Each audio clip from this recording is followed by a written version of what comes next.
Nous allons voir aujourd'hui les interfaces comme prévu dans notre agenda.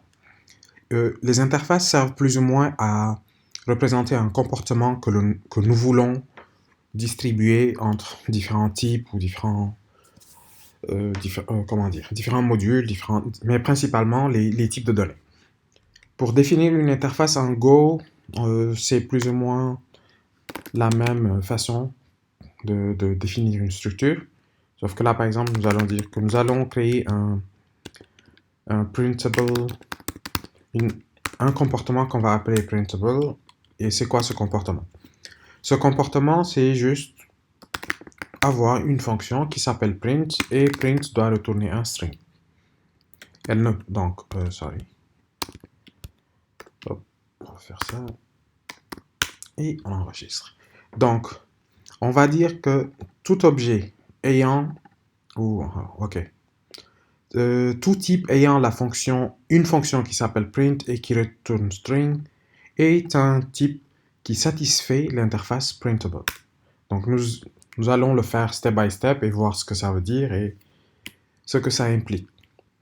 Donc actuellement nous avons deux structures, to-do et user.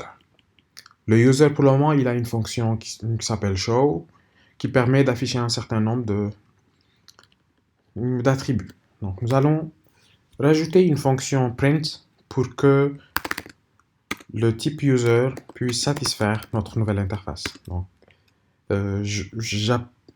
j'applique une fonction au type, donc with receiver, la fonction s'appelle print et elle doit me retourner un string.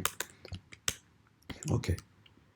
Qu'est-ce que nous voulons retourner là? On va dire par exemple return, on va dire bonjour, je m'appelle ou hello Gophers, my name is.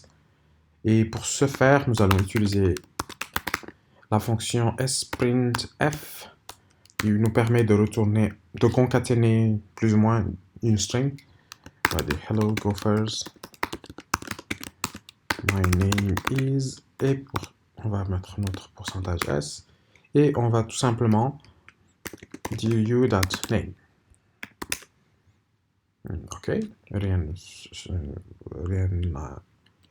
n'a changé. Et actuellement, on va savoir, d'accord, ça veut dire quoi?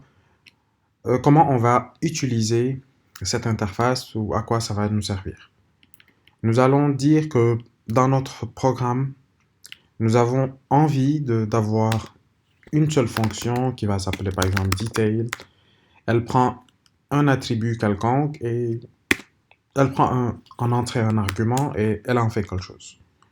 On va dire que pour le moment, la seule chose qu'elle va faire, c'est dire fmt.println et puis ce type. Donc on va dire, elle va recevoir un type donné qui implémente l'interface printable. Et quand elle va recevoir ce type, tout ce qu'elle va faire, c'est appeler la fonction print. Donc print nous retourne un string et println va afficher à l'écran ce string. Donc là, au lieu de donner un type, nous avons donné plus ou moins une interface. Ça veut dire tout type qui satisfait les conditions de l'interface printable est un candidat acceptable pour la fonction détail. Pour le moment, nous avons un seul type qui peut satisfaire cette interface et c'est le type user. Donc, on affiche, on voit ce que ça veut dire. Ok, hello Gophers, my name is Ichigo. Et puis, ok, on a mis le point au mauvais endroit. Donc, on va essayer juste de corriger ça vite fait. On va te mettre là. Avant le retour à la ligne. Jusque-là, c'est super simple. Donc, nous voulons aussi que notre to-do puisse être printable. Donc, c'est encore plus simple. Je pense que je n'ai plus besoin de ces commentaires. J'ai désactivé le lint de mon Vim parce que, par exemple, si vous utilisez VS Code et que vous essayez d'écrire ce même code, il va se plaindre en vous disant que vous n'avez pas commenté vos structures, vous n'avez pas commenté tel et tel truc. Plus tard, quand on va commencer à utiliser les types de données exportées, les fonctions exportées, Donc, juste pour ceux qui auront un comportement différent sur un autre éditeur, c'est tout à fait normal que je n'ai pas les erreurs parce que je les ai désactivées pour le moment. Donc, notre to-do, il doit avoir la fonction print qui doit retourner un string. Et OK, ici, on va décider d'un format qui sera un peu différent. Sprintf. Et on va dire to-do. OK, to-do va dire texte. Pourcentage S. Et OK, done. On va juste reproduire le même format que nous avions utilisé dans la vidéo précédente. Donc ce sera t.text et t.done. OK. Details de t. OK, donc c'est assez simple pour le moment. On a défini une interface qui ne demande pas grand-chose, elle demande une seule fonction, donc c'est facile à satisfaire. Donc nous allons enlever par exemple ces choses dont on n'a pas vraiment besoin. OK, donc j'ai toujours le même affichage. Est-ce que ce que j'ai fait veut dire que nous ne pouvons définir des interfaces que pour des structures? Ben non, on peut le définir pour tout type de données, même pour ceux qui étaient là avant. Donc on va dire que on va créer un nouveau type, to-do list et un slice de pointeur, exactement comme ici. Donc nous allons dire que d'accord, OK, je vais juste le mettre là pour regrouper les fonctions, func, tl qui est de type to-do list, print, string, et ici on va faire un peu plus de,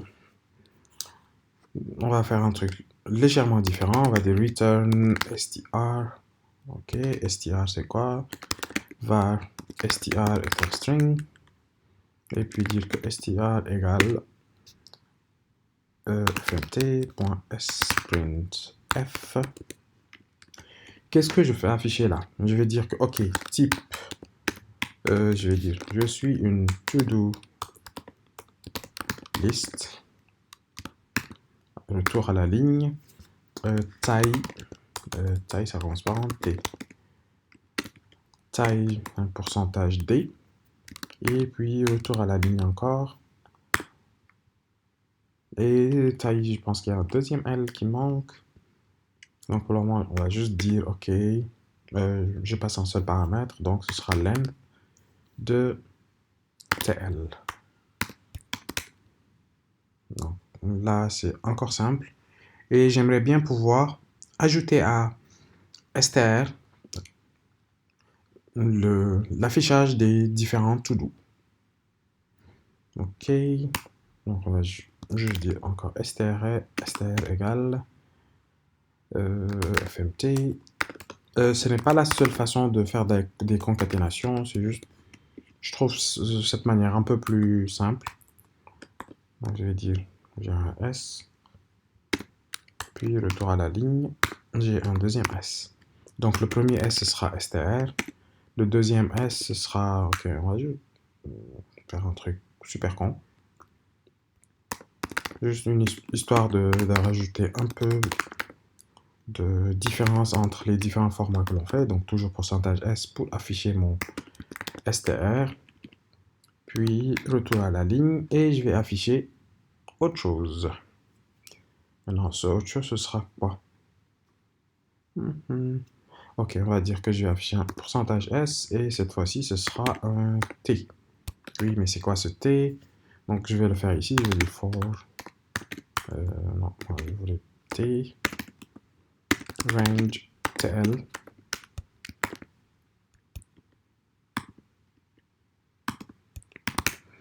Voyons voir, qu'est-ce que nous avons fait? Has percentage T. Ok, qu'est-ce que pourcentage T fait dans l'histoire?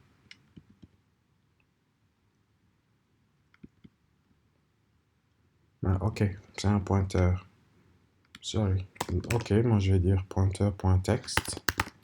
Je dis pointer.text, to-do.text. Donc en mettant T, ça fait référence à un to-do ou un pointeur vers un to-do. Et pourcentage S n'est pas vraiment l'idéal pour ça. Donc si je réexécute mon code, bah, rien n'a changé pour le moment. Et on n'a pas encore de to-do list. Sorry, ça commence à devenir un peu plus long. Donc on sait que bientôt, il va falloir écrire ce code dans plusieurs fichiers. Et c'est pour bientôt. Donc on va dire que to-do est une to-do list de user.todos. Et on va dire detail de TL. On va voir ce que ça donne. Et tada! Donc là, type to-do list, taille 1. Et là, j'ai l'ensemble des to-do. Donc, ok. Cette fois-ci, je vais juste utiliser l'index. Celui qui suffit. Et je vais dire que là, c'est...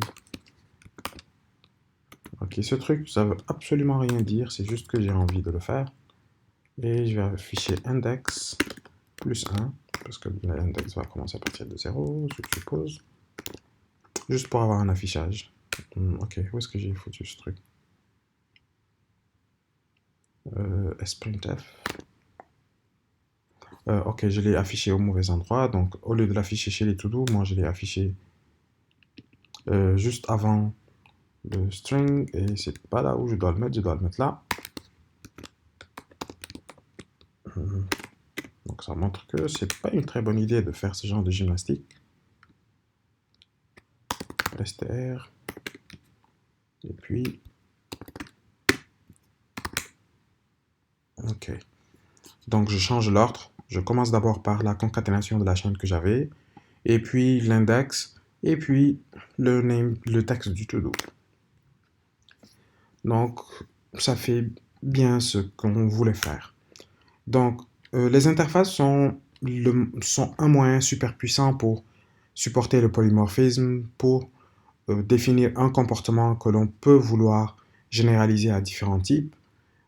Vous pouvez définir les fonctions qui satisfont les conditions d'une interface pour une structure que vous avez définie vous-même, ou pour un type que vous avez défini vous-même, ou même pour un type qui existait déjà dans Go. Donc, c'était tout pour cette brève introduction aux interfaces. Nous allons évidemment revenir dessus au besoin. Et la prochaine vidéo, on va se concentrer sur les fonctions et voir les closures, les fonctions, les différents types que l'on peut avoir avec argument, sans argument, avec une valeur de retour ou avoir plusieurs valeurs de retour. Donc, on se retrouve à la prochaine vidéo. Merci.